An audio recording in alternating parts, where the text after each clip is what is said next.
मेरा मूर न थियनि मढ़ियल मोती मुंहुं भजा झरकियो था झरकन जीअं जीअं गुज़रनि ॾींहड़ा। साथियो, जीअं त सिंधरती हमेशह अज़ीम इंसाननि खे जनम जो ॾिनो आहे, जन्म खे कलम जो सहारो वठी शाइरीअ जे रूप में हिन धरतीअ ते पंहिंजो नाम अमर कयो।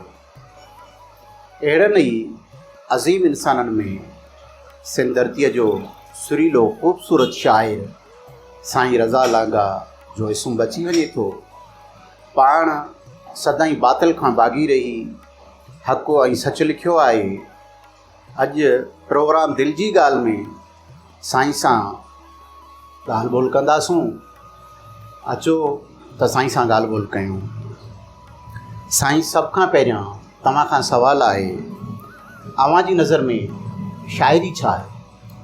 साईं, जीअं त शाइरीअ जे हवाले सां तमामु घणियूं वस्तूं अची चुकियूं आहिनि। पोइ उहो ॾेई हुजे या परॾेही अदीब हुजनि, शाइर हुजनि, उन्हनि पंहिंजनि हवालनि सां शाइरीअ जी हिकिड़ी वस्फ़ रखी आहे या तशरीह कई आहे। पर आलिमी लेवल ते आउं इहो चवंदुसि त कीट्स जेको नौजवानीअ में वफ़ात करे वियो हो, उन जूं सिटूं आहिनि शाइरी जे बाबति। शाइरी ईअं नथी थिए जीअं वण में पन फुटंदा आहिनि, उन खां बहितर आहे उहा शाइरी न कजे। यानी इन मां साबित थियो त फितरी तौर ते जेकी शाइरी अचे थी त उहा इंसाननि जे अंदरनि में या इंसाननि जे ज़हन ते हिकिड़ी छाप छॾे थी। त आउं इहो चवंदुसि पंहिंजे हवाले सां त शाइरी दिलि जी उदबनि, एहसासनि, उमंगनि जो हिकिड़ो मजमूओ आहे। ऐं ईअं न आहे त सिर्फ़ु शाइरी रुगो लफ़्ज़नि जो मजमूओ हुजे, न पर उन में घटि आर्ट हुजे, को पैगाम हुजे। ऐं उहो पैगाम जॾहिं मुआशिरे में वञे ऐं मुआशिरती माण्हू जेके पढ़नि त उन्हनि खे कुझु को छिड़काए या उन्हनि लाइ को उत्साह पैदा करे, त इहा ई शाइरी आहे। ऐं उन खे ईअं ई थो सम्झां। तमामु ख़ूबसूरत जवाबु। तव्हां खां साईं ॿियो सुवालु आहे, अव्हां शाइरीअ जी कहिड़ी सिंफ़ ते वधीक कमु कयो आहे? शाइरीअ जे सिंफ़ुनि जे हवाले सां जेको मुंहिंजो पहिरियों किताबु आयो, उन में त मुंहिंजूं 2-3 सिंफ़ूं हुयूं। जी साईं। ऐं दुआऊं निंड मां जागियूं, जेको 2014 में हो। ऐं वरी ॿियो जेको मुंहिंजो किताबु आयो 2018 में, उहो मां दरावड़ देस जो। जी साईं। उन में मूं 14 सिंफ़ूं ॾिनियूं आहिनि। जी। हाणे 14 सिंफ़ूं त सिधी ॻाल्हि आहे, माण्हू हर शाइर लिखे थो, को 5 सिंफ़ूं थो लिखे, को 10। पर ज़ाती तौर ते मूंखे जेकी सिंफ़ वधीक हिकिड़ी पसंदि आहे, उहा गज़ल जी सिंफ़ आहे। ऐं मूं गज़ल ॾाढो ख़ूबसूरत लिखियो बि आहे ऐं हिकिड़ी कोशिशि कई आहे त उन में को मैसेज हुजे, को पैगाम हुजे, को जदीदत हुजे, उहा मूं हिकिड़ी कोशिशि कई आहे। उन्हनि कोशिशि जे हवाले सां दोस्तनि जेको मान ॾिनो, उन मां मूंखे इहा ख़बर पई त आउं सुठो गज़ल लिखी सघां थो। बिल्कुलु दुरुस्त आहे। मूं तव्हांजा साईं ॿई किताब पढ़िया आहिनि, दुआऊं निंड मां जागियूं ऐं मां दरावड़ देस जो। वाक़ई उन्हनि में गज़ल जेको तव्हांजो आहे उहो ॿियनि सिंफ़ुनि खां मुनफ़रद अंदाज़ में आहे। अच्छा साईं, तव्हां खां सुवालु आहे त ज़िंदगीअ जो केतिरो हिसो तव्हां अदब खे ॾिनो? सिधी ॻाल्हि आहे त मां 1983 खां शाइरीअ में आयुसि। पोइ जेके 3 साल मुंहिंजा, यानी 83, 84, 85, इहे 2-3 साल जेके मूं कैसट जी शाइरी कई। अच्छा। ऐं उनजो बुनियादी जेको मुंहिंजो उस्तादु हो सो अफ़ज़ल सोलंकी हो। जी। पोइ जॾहिं आउं सिंधी अदबी संगत में 1985 में आयुसि त उहा शाइरी मूं फाड़े छॾी। ऐं मूं चयो त ठीकु आहे, इहा शाइरी हले पई, पर उन में को वॾो को पैगाम कोन हो। पोइ जॾहिं अदबी संगत जा मेंबर थियासीं 1985 में, त 1985 खां वठी मूं मुतालियो कयो। ऐं पोइ सैयद मंज़ूर अली शाह मंज़ूर मूंखे मिली वियो, जेको मुंहिंजो उस्तादु आहे। पोइ अहिड़े नमूने सिंधी अदबी संगत में अचण खां पोइ ख़बर पई त असली शाइरी कहिड़ी आहे। पोइ अहिड़े नमूने आउं 1985 खां वठी मौजूदा दौर ताईं लाॻापियल बि रहियो आहियां ऐं लॻभॻि इहो 40-41 साल थी विया आहिनि जो आउं अदब सां वाबस्ता। अच्छा साईं, तव्हां चयो त तव्हां पहिरियां कैसेट कल्चर जा शाइर, त इन दौर में या इन विच में कहिड़नि फ़नकारनि तव्हांजी शाइरी कैसेटुनि में ॿुधाई? हा, कैसेटुनि में त इमाम ज़रदारी त मुंहिंजो ॼण ज़ाती दोस्त बि हो ऐं मुंहिंजो ॼण हिकिड़ो फ़नकार बि हो। ऐं अहिड़े नमूने ख़ादिम समो आहे दोस्त असांजो ॾाढो ख़ूबसूरत रागी आहे, उन मुंहिंजा गीत चया। वाह ऐं फ़ोटे ख़ान मुंहिंजो हिकिड़ो गीत चयो, तुंहिंजे कातुल निगाहनि खां बचो जेको सुनाऊं ॼाओ। ऐं अहिड़े नमूने सिंध जा उस्मान ॿिया बि फ़क़ीर जेके मां उस्मान सम्झां थो। फ़क़ीर जी, बि जी, माना उन बि आहे, सोडल फ़क़ीर सोडल निगारी। जी हा। जॾहिं अञा हू माना एॾो फ़नकार बि कोन हो त उहो ईंदो रहंदो हो मूं ॾांहुं, पोइ वरी कॾहिं कॾहिं इहो बि थींदो हो जो मुंहिंजो उताक जे ॿाहिरि आहे, उहो बाजो बि खणी ईंदो हो त मां चवंदो आहियां त बाबा बाजो त अंदरि कर, मथां केरु खणी वञे। पोइ अॻिते जॾहिं सिंध जो महान रागी थियो त बि हुन मूंखे कोन पंहिंजो जेको सो छॾियो ऐं यादि कयो ऐं मुंहिंजा हुन गीत चया। वाह सो अहिड़े नमूने इहे दोस्त आहिनि। ऐं हिकिड़ो गीत मुंहिंजो बटियारियुनि में चयो मोहम्मद यूसुफ। अच्छा उस्ताद मोहम्मद हा, इहो उहा महिरबानी उस्ताद अफ़ज़ल सोलंकीअ जी। जी पोइ प्रोग्राम हिकिड़ो उहो उन बि चयो त इहा अहिड़े क़िस्म जा जेके फ़नकार हुआ उन्हनि जो गीत चया, उहे जेके केसट कल्चर में। वाह ज़बरदस्त। अच्छा साईं, सिंधी शेर जदीदियत में हींअर किथे बीठो आहे? सिधी ॻाल्हि आहे त क्लासिकल शाइरी जे हवाले सां त असांजो शाह अब्दुल लतीफ़ भिटाई मथां बीठो आहे। बिल्कुलु। उन खां पोइ जॾहिं जदीदियत जे हवाले सां त उनजो बानी आहे शेख हयास। जी हा। ऐं शेख हयास तॾहिं चयो त मुंहिंजी शाइरी हिन वक़्तु भली कंहिंखे बि सम्झ में न अचे, पर वक़्तु ईंदो उहा शाइरी सम्झ में ईंदी। वाह। ऐं उन हिमत न हारी। ऐं जदीद शाइर जो बानी आहे। वाह। ॿिया बि दोस्त आहिनि, पर जदीद शाइर जो बानी शेख हयास आहे। उहा शाइरी जॾहिं आई त सिंधियत बि संगत में उन शाइरी खे वधीक एप्रिशिएट कयो वियो। ऐं उते जेके क्लासिस हलंदा हुआ उन में बहस मुबाहिसा थींदा हुआ। त जदीद शाइरी जेकी आहे हिन वक़्तु भली केरु उनखे मञे न मञे, मुंहिंजी ज़ाती राय आहे त हींअर आलमी लेवल ते दोस्त लिखनि पिया। वाह। ऐं खोड़ सिटूं ईअं आहिनि। शेख हयास बि चयो त उर्दू जेकी शाइरी आहे उहा 100 काफ़ियनि ते बीठी आहे। जी 100 काफ़िया। पर तव्हां सिंधी शाइरी ॾिसंदो त उन में काफ़िया 100 खां मथे आहिनि। वाह। ऐं इहो फैज़ अहमद फैज़ सां बि हिकु अहिड़े क़िस्म जी हुन ॻाल्हि कई। पर हाणे छा रुगो काफ़िया शाइरी आहे? न। बिल्कुलु। वरी बि उन में मूं चयो त उन में जदीदियत हुजे। वाह। ऐं उन में हिकिड़ो जेको पैगाम आहे उन पैगाम में सगारप हुजे, इतलाक़ हुजे। उहा ई शाइरी समाज जे अंदरि हिकिड़ो बहितर किरदारु अदा करे सघे थी। त जदीद शाइरी जे वेले सां इहो चवंदुसि त असांजी जेकी सिंधी शाइरी आहे मथां ई लेवल ते बीठी आहे। ज़बरदस्त। अच्छा साईं, अमां नसरी नज़म जे बाबति छा ॿुधाईंदो? ऐं नसरी नज़म ते अॻु में काफ़ी बहस थी चुको आहे त नसरी नज़म आहे या न, इहो तव्हां महिरबानी करे थोरो ॿुधायो। पहिरीं ॻाल्हि त हिन खे आउं ईअं एक्सप्लेन कंदुसि त इहो बहस हिकिड़ो पुराणो आहे। जी जी जी। ऐं मां सम्झां थो त दोस्त या मुतालियो कोन था कनि या मुतालियो कनि था त शायदि उन्हनि खे सम्झ में ॻाल्हि कान थी अचे। पहिरीं ॻाल्हि त नज़ुम छा आहे? वाह। नज़ुम आहे हारियल मोती पोइम। हाणे ऐं नसरी नज़म यानी पहिरीं ॻाल्हि त उन में रिधुम हुजे। रिधुम आहे त इहो नज़ुम आहे। ऐं जेको नसरी हवाले सां आहे त उन में काफ़ियनि जी का पाबंदी कान्हे। हाणे काफ़ियनि जी पाबंदी न आहे त उन में वरी आर्ट हुजे, आर्टिस्टिक अंदाज़ हुजे, त इहो ई नसरी नज़म आहे। नज़म इन करे था चऊं त उन में रिधम आहे। नसरी इन करे था चऊं त उन में नसर आहे, काफ़ियो न आहे। पर ईअं न आहे त रुगो साईं चयो तनवीर अब्बासी त रुगो अॻिते पोइते सिटूं हुजनि त इहो नसरी नज़म आहे या आज़ाद नज़म आहे, ईअं कोन्हे।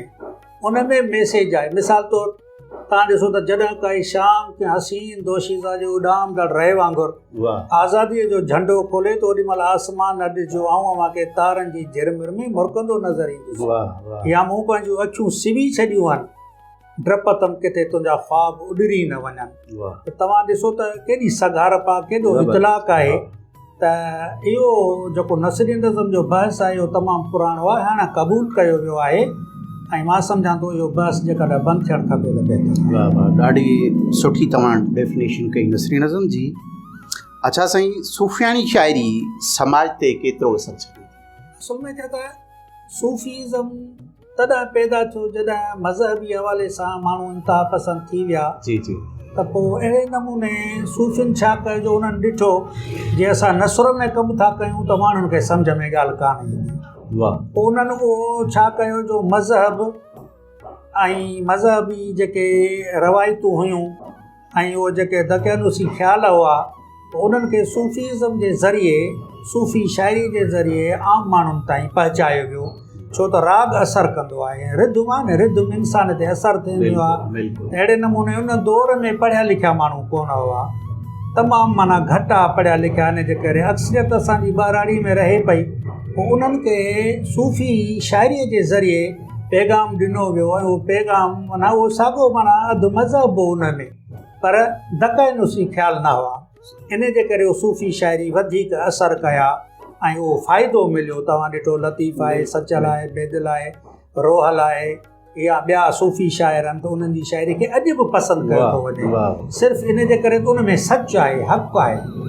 सो अहिड़े नमूने उहो अणपढ़ियल माण्हुनि खे, घटि पढ़ियल माण्हुनि खे उहो पैगाम ॾिनो वियो शाइरीअ जे ज़रिए, जेको बहितरु रहे।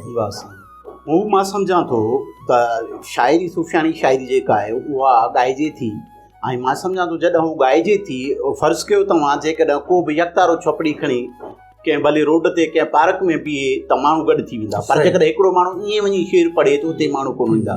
सो तव्हांजी ॻाल्हि बिल्कुलु दुरुस्त आहे साईं। सवाल तव्हां खां ॿियो आहे त अव्हां जा किताब केतिरा छपियल आहिनि? मुंहिंजा किताब 2 छपियल आहिनि। जी साईं। दुआऊं निंड मां जागियूं ऐं मां दरावड़ देस जो।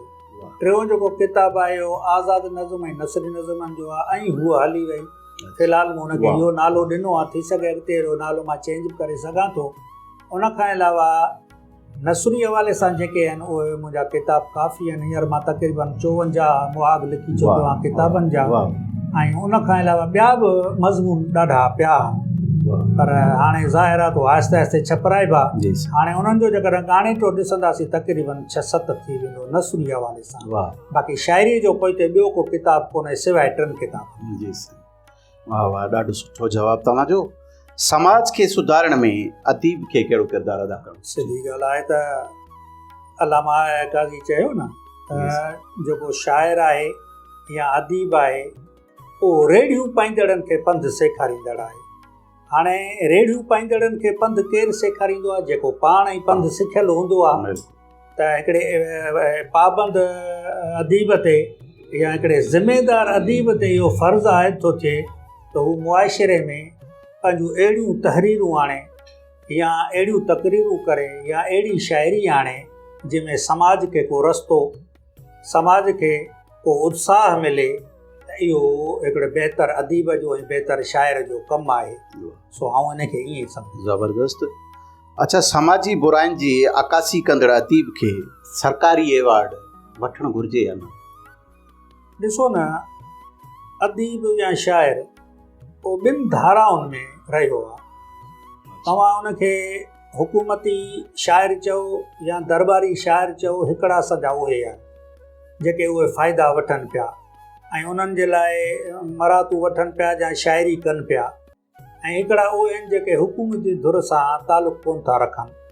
त हाणे ज़ाहिर आहे जेको दरबारी शाइर हूंदो त उहो एवार्ड वठी सघे थो, पर हिकिड़ो उहो आहे जेको दरबारी शाइर न आहे, यानी हुकूमत जी धुर सां हुनजो वास्तो न आहे ऐं हू सही हक़ सच खे वधीक बहितर थो सम्झे, त उन जे लाइ एवार्ड को अहमियत कोन थो रखे। इन जे करे उहो एवार्ड न वठे त बहितर आहे। पर मां सम्झां थो त उहो खोड़ नाला आहिनि जिन एवार्ड ठुकराया। उहो यूरोप में बि अहिड़ा आहिनि ऐं असां वटि बि अहिड़ा आहिनि जेके, छो त हुनजो वास्तो ई कोन्हे न हुकूमत जी धुर सां। जेकॾहिं थियो त पोइ त फ़र्क़ु ई कोन थो रहे न, फ़र्क़ु त रखिणो आहे न। जे शाइर ऐं अदीब में फ़र्क़ु नथो रहे त पोइ त ख़बर कीअं पए त हीउ सही शाइर कहिड़ो आहे, सचो शाइर कहिड़ो आहे, कूड़ो शाइर कहिड़ो आहे। सो जेको सचो शाइर आहे उनखे एवार्ड वठणु न खपे। इहा मुंहिंजी पंहिंजी सोच आहे, मुंहिंजी राय आहे। ॾाढी सुठी राय, तव्हांजा ॾाढा सुठा ख़्याल। अच्छा साईं, सिंधी ॿोलीअ खे क़ौमी ॿोली जो दर्जो नाहे मिलियो, उनजा कहिड़ा सबब आहिनि?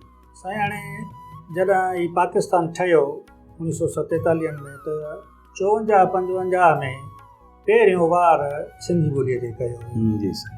ऐं उन में शेख अयाज़ वारा या हैदर बख्श जतोयारा, साईं GM जा ॿिया जेके शाइर अदीब सियासतदान हुआ, शागिर्द हुआ, उन्हनि जो पंहिंजो हिकिड़ो किरदारु रहियो। 1967 में यको जेको मुसलसिल माना हिननि स्ट्रगल कई असांजे शाइरनि, अदीबनि, सियासतदाननि, त उहो चयो जो शेख अयाज़ जे 3 किताबनि खे ज़ब्त कयो वियो। जेको पहिरियों भौर भिरे आकाश, ॿियो आहे पंहिंजो कुल्हे पातुम कीनरो, ऐं अहिड़े नमूने काक कोरिया कापड़ी। ऐं न रुगो किताब ज़ब्त कया पर शेख अयाज़ खे साहिवाल जेल में मोकिलियो। 13 सियासतदान हुआ, उन में शेख अयाज़ अदीबनि जे हवाले सां तुते हाणे ॿियो को ॾोहो कोन हो, पर सिंधी ॿोलीअ जी हिकिड़ी चयो वियो त बाबा हुनखे क़ौमी ॿोली रखियो वञे। ऐं अहिड़े नमूने जॾहिं पार्टीशन खां पोइ इहो थियो जो 1967 में हिंदुस्तान जे अंदरि क़ौमी ॿोली जो दर्जो ॾिनो वियो सिंधी ॿोलीअ खे। ऐं उहे जेके असांजा अदीब हुआ, जेके हिंदू सिंधी अदीब हितां विया, त उन्हनि हिकिड़ी कोशिशि कई। ऐं हिन वक़्तु तक़रीबन 850 ॿोलियुनि खां मथे ॿोलियूं आहिनि हिंदुस्तान जे अंदरि, ऐं 22 ॿोलियुनि खे क़ौमी ॿोलीअ जो दर्जो मिलियल आहे, जंहिंमें सिंधी ॿोली बि आहे। अहिड़े नमूने जॾहिं सिंधियत बि संगत जो सरवाण हो डॉक्टर मुश्ताक फुल, त उन सॼो साल सिंधी ॿोलीअ खे क़ौमी ॿोलीअ जो दर्जो ॾियारण लाइ वॾी कोशिशि कई, स्ट्रगल कई। ऐं न रुॻो हो, पर माना हू कोर्टनि में वियो, यानी अदालतनि में वियो। अहिड़े नमूने असां चाहियूं था न रुॻो सिंधी ॿोलीअ खे क़ौमी ॿोलीअ जो दर्जो ॾिनो वञे हिन मुल्क जे अंदरि, पर आउं चवां थो त पंजाबीअ खे क़ौमी ॿोलीअ जो दर्जो ॾिनो वञे, त पछतो खे बि ऐं बलोचीअ खे बि। बाक़ी उर्दू जेकी आहे उहा ठीकु आहे पंहिंजी जाइ ते, पर इन्हनि खे जेकॾहिं क़ौमी ॿोलीअ जो दर्जो ॾिनो वञे त ठीकु आहे। बाक़ी ज़ाहिर आहे जंहिं समाज में रहूं था, त जंहिं रियासत में रहूं था, त उनजो ज़ाहिर आहे ग़लबो आहे। उहे नथा चाहिनि त इहे चारई जेके सूबा आहिनि, उन्हनि जी जेकी ॿोली आहे उन्हनि खे असां क़ौमी ॿोलीअ जो दर्जो ॾियूं। दुनिया में ईअं न आहे। दुनिया में क़ौमी ॿोली जितां जी ॿोली आहे उतां खे क़ौमी ॿोलीअ जो दर्जो ॾिनो वियो आहे। पर हितां सिधी ॻाल्हि आहे त ग़ुलामी आहे, ऐं ग़ुलामीअ जे करे इहे सभु शयूं जनम वठनि थियूं। ज़बरदस्त। अच्छा साईं, सिंधियत बि संगत जे बारे में चवनि था त सिंधियत बि संगत एशिया में वॾे में वॾी तंज़ीम आहे, छा वाक़ई ईअं आहे? साईं हाणे प्रोग्राम हो नौशारे फिरोज़ में, हाणे जी जी, उहो सिंधियत बि संगत शाख नौशारो फिरोज़, सिंधियत बि संगत शाख अबड़ा, उते मर्कज़ खे पंहिंजो आजाणो ॾिनो वियो। ऐं उते असांजो दोस्त यूसुफ सिंधी मर्कज़ी सेक्रेटरी बि रहियो आहे। जी जी, उन इहा साॻी ॻाल्हि कई त सिंधियत बि संगत एशिया जी वॾी तंज़ीम न आहे, हुन पंहिंजी ॻाल्हि कई। पोइ जेॾीमहिल असांजो ऑडिटर आयो दायो साहबु, जी पारस दायो, उन चयो त बाबा पहिरीं ॻाल्हि त हीअ रज़ाकार तंज़ीम आहे, ऐं हिन में एतिरा शाइर अदीब मौजूदु आहिनि जो बिल्कुलु एशिया जी वॾे में वॾी तंज़ीम आहे। ऐं उन जो नतीजो इहो आहे त जॾहिं असां हैदराबाद में को प्रोग्राम था कयूं, या मिसाल इलेक्शन था कयूं, या मिसाल ॿिया, त सिंध जा सभु माण्हू पंहिंजे ख़र्च ते अचनि था, यानी हिकिड़ी रज़ाकार तंज़ीम आहे। पोइ कंहिंजा 10,000 था अचनि, कंहिंजा 50,000 ख़र्च थो थिए, पर उते केर बि अहिड़ी ॻाल्हि कोन थो करे त असां एतिरो ख़र्च कयो आहे। त हिन सिंधियत बि संगत में एतिरा रज़ाकार आहिनि जो मां नथो सम्झां त एशिया जी का ॿी अदबी तंज़ीम हुजे जंहिंमें एॾा शाइर अदीब मौजूदु हुजनि। सो हिन जे करे आऊं हिन सिंधियत बि संगत खे एशिया जी वॾी तंज़ीम सम्झां। अच्छा साईं, तव्हां सिंधियत बि संगत जे उहिदनि ते बि मुक़ररु थिया जी, इहो थोरो ॿुधायो। मां 2019 में सेक्रेटरी थियुसि, इन खां अॻु में आउं काउंसलर थियुसि। पोइ वरी कोविड अची वियो, पर पोइ बि मूं हिन कोविड दौरान माना मूं पंहिंजो ज़िमेदारीअ सां नंढा नंढा प्रोग्राम बि कया, ऐं जेके असांजूं मीटिंग्स हूंदियूं, दस्तूरी गॾिजाणियूं हूंदियूं, उन खे मूं माना बिल्कुलु हिन कोविड जे दौरान हलायो। पोइ वरी 2022 में मूंखे दोस्तनि चयो त तव्हां ॾाढो सुठो कमु कयो आहे, हुननि एप्रिशिएट कयो, सो तव्हां अचो त बहितरु आहे। उन में असांजो दोस्त जेको आहे साईं मखदूम इज़ार या ख़ालसा कीरे, उन्हनि मूंखे उत्साह ॾिनो, ऐं मुंहिंजो ठीकु आहे।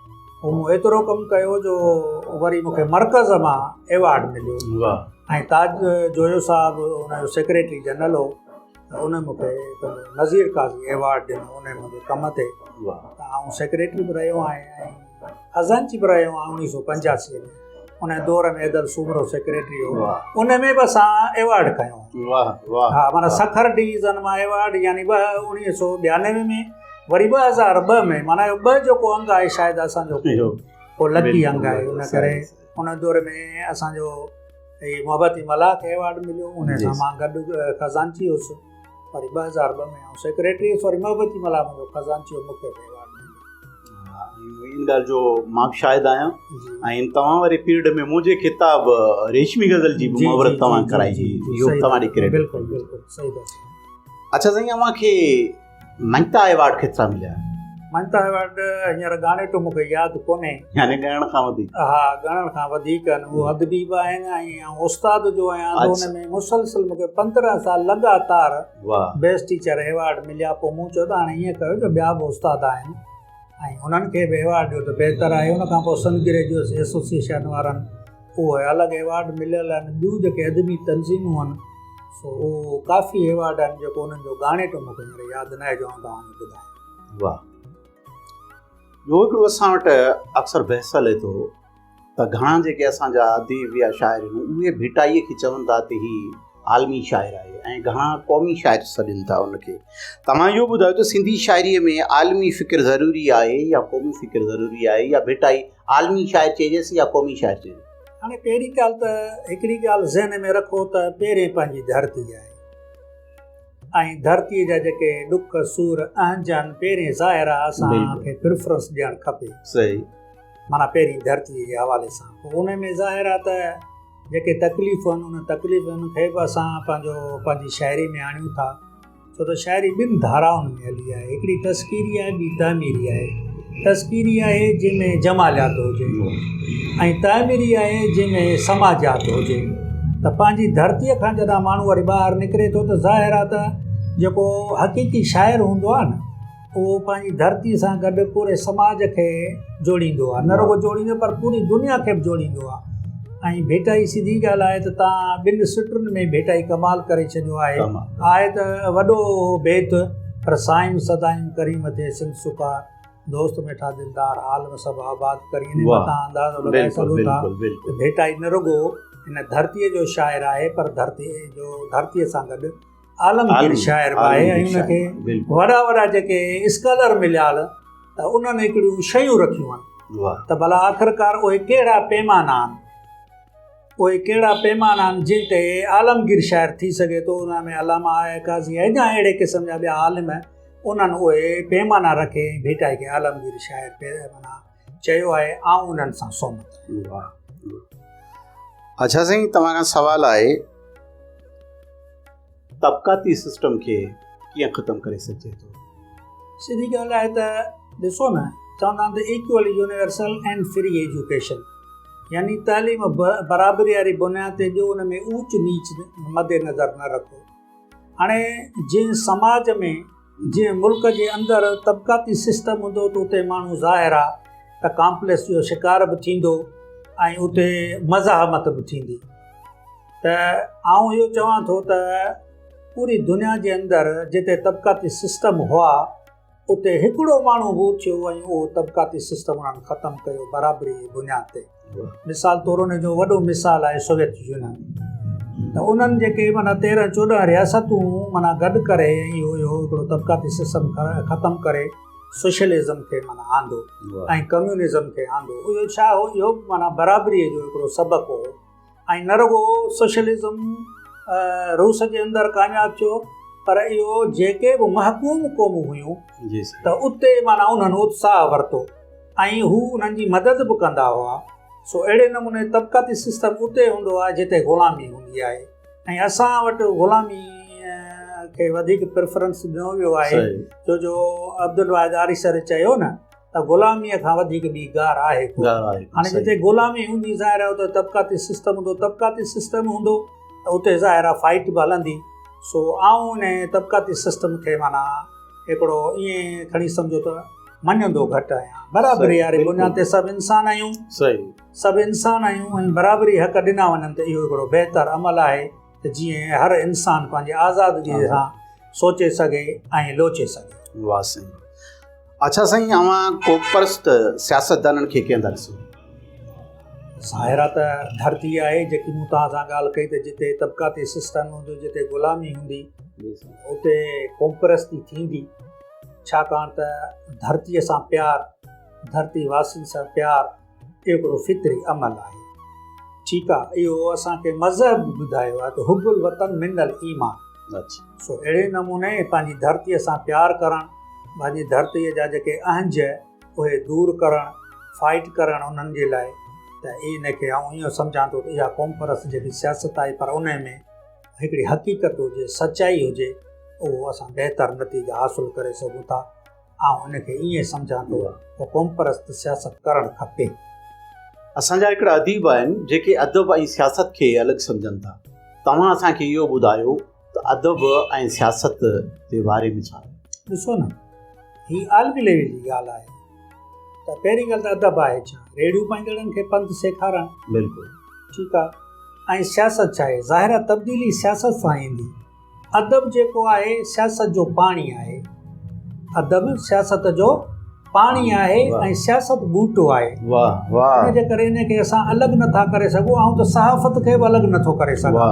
हालांकि उहा बि इमीडिएटली हिकिड़ी शइ आहे, पर आहे त इंसाननि सां ऐं समाज सां वाबस्ता न। इनजे करे अदब ऐं सियासत अलॻि न आहिनि। बाक़ी अदब उनजो भरिजलो आहे ऐं जिते जिते सियासत बीही वेंदी आहे उते अदब उनखे उत्साह ॾींदो आहे। सो अहिड़े नमूने तब्दीली सियासत तां ईंदी, बाक़ी अदब उनजो भरिजलो आहे। इनखे आउं अलॻि नथो सम्झां सियासत ऐं अदब खे। इहो हिकिड़ी शइ आहे। माण्हुनि में सियासी या समाजी शौर कीअं पैदा कजे? हा, सिधी ॻाल्हि आहे त अदीब जेको आहे उहो पंहिंजे अदब जे ज़रिए समाज में बहितर किरदारु अदा करे सघे थो। ऐं अहिड़े नमूने जेको सियासी माण्हू आहे उहा वरी सियासत जे ज़रिए समाज में बहितर किरदारु अदा करे सघे थो। सो इन जे करे हर कंहिंजा पंहिंजा पंहिंजा पासा आहिनि, पर जुड़ियल असां गॾु आहियूं, माना हिकु आहियूं। असां हिकिड़ो ई असांजो ख़ानदान आहे। सो इन जे करे अदब जेको आहे उन जे ज़रिए बि माना असां समाज में बहितरी आणे सघूं था। सियासत जे ज़रिए बि असां समाज में बहितरी आणे सघूं था। शर्त इहा आहे जो उन्हनि में रियलिटी हुजे, सचाई हुजे। ईअं न त जेकी हींअर सियासत हले पई जो हर माण्हू उन खां भागी आहे, ईअं सियासत न करणु खपे। उन में हक़ीक़त बयानी हुजे। अच्छा साईं, तव्हां खां सुवालु आहे त तव्हां कहिड़े सियासी, समाजी या अदबी शख़्सियत खां घणो मुतासिर आहियो? सिधी ॻाल्हि आहे त ऐं सियासी हवाले सां साईं GM सैयद जी खां तमामु घणो मुतासिर आहियां। हुनजी जेकी सियासी जिदोजहद आहे उन खां घणो मुतासिर आहियां। ऐं समाजी हवाले सां जेको आहे सिंध ग्रेजुएट एसोसिएशन जो जेको डॉक्टर सुलेमान आहे, इन जो वॾो कमु आहे ऐं उन खां मुतासिर आहियां। ऐं अहिड़े नमूने तव्हां चयो त अदबी हवाले सां जी उन में शेख अयाज़ मूंखे मथां नज़र अचे, वाह। ख़ासि करे जदीद शाइरी जे हवाले सां। बाक़ी त हाणे सभिनी चयो आहे भेटाई आहे या काज़ी काज़न वारा या जेको ॿियो टियों, पर माना इन्हनि टिनी शख़्सियतुनि खां तमामु मुतासिर। अच्छा साईं, इन खां अॻु में जो मां खां आख़िरी सुवालु कयां, उन खां अॻु में जेकर तव्हांखे पंहिंजी कुझु शाइरी यादि हुजे, पोइ नज़म हुजे, गज़ल हुजे, शाइरीअ जी कहिड़ी सिन्फ़ हुजे, जेकर ॿुधाईंदो त वाह थी। ज़ाहिर आहे ऐं शाइर आहियां, बुनियादी तौर ते त शाइर आहियां, बिल्कुलु नसर नवीस को। पर हाणे उहे काफ़ी पंहिंजो नज़ुम बि आहिनि, गज़ल बि आहिनि। पर वरी बि मां तव्हांखे ॿुधायां थो त जंहिं वक़्तु नज़ुम आहे, जंहिं वक़्तु फूल टिड़ंदा पोइ पट ऐं भोर मिलंदा, ऐं सूंह देवी बांवरी मां गीत मन बणिजी मन मातरी अंदर में थी चंड जीअं रोशन पखेड़ी रोशनीअ खे पैगाम मन ॾींदुसि। उन वक़्तु संदो मंज़र केॾो न हूंदो सुंदर, केॾो न हूंदो सुंदर। हीउ वक़्तु वॾो ज़ालिम ते न को भरम आहे, कंदो न को करम आहे। ही छांव कया वणिजी मौसम जीअं पन छणिजी, मौसम जीअं पन छणिजी। मुंहिंजो जेको आख़िरी सुवालु हुयो उनजो जवाबु तव्हां नज़म में ॾेई छॾियो। वरी बि जेकर तव्हां उनखे त आख़िर में अवां जो को सिंधियुनि लाइ पैगाम। सिधी ॻाल्हि आहे त आउं इहो चवंदुसि भेटाई वांगुरु त करको वाको वस वे मुंद बंभोर में चढ़ी ॾाढी डूंगरी पेर पुन जो पस ॾोरण मंझां ॾस पवंदी होत पुन्ह जो। ज़ाहिर आहे जंहिं धरतीअ ते रहूं था, जंहिं धरतीअ जो असां खाऊं था, उनजो हक़ु आहे। उन जे लाइ असां कुझु न कुझु कयूं ऐं उन जे लाइ जिदोजहद ज़रूरी आहे, न रुॻो पंहिंजे लाइ पर क़ौम खे बि इहो चवां थो उन जे लाइ कुझु जिदोजहद कनि, छो त जिदोजहद इहा आहे जेको बहितर नतीजा मिली सघनि। साईं रज़ा, तव्हांजूं वॾियूं वॾियूं महिरबानियूं। तव्हां असांखे टाइम ॾिनो, हीअ टाइम ॾाढो क़ीमती आहे। तव्हांजी वॾी महिरबानी। तव्हांजी वॾी महिरबानी, मूंखे तमामु घणी ख़ुशी थी तव्हां मूंखां हिकिड़ो इंटरव्यू वरितो ऐं आउं हुनजे लाइक़ु त कोन हुउसि। तव्हांजी वॾी महिरबानी जो तव्हां मूंखां उहो इंटरव्यू वठी यूट्यूब ते हलाई। साथियो, ही हुयो शाइर अदीब नसर नवीस साईं रज़ा लांघा साहिब जन सां तव्हांजी ॻाल्हि ॿोल कराईसूं। तव्हां साथियुनि जो साथ रहियो त आईंदह बि असां कंहिं न कंहिं अदीब शाइर सां ॻाल्हि ॿोल कंदासीं। तव्हां साथियुनि खे महिरबानी।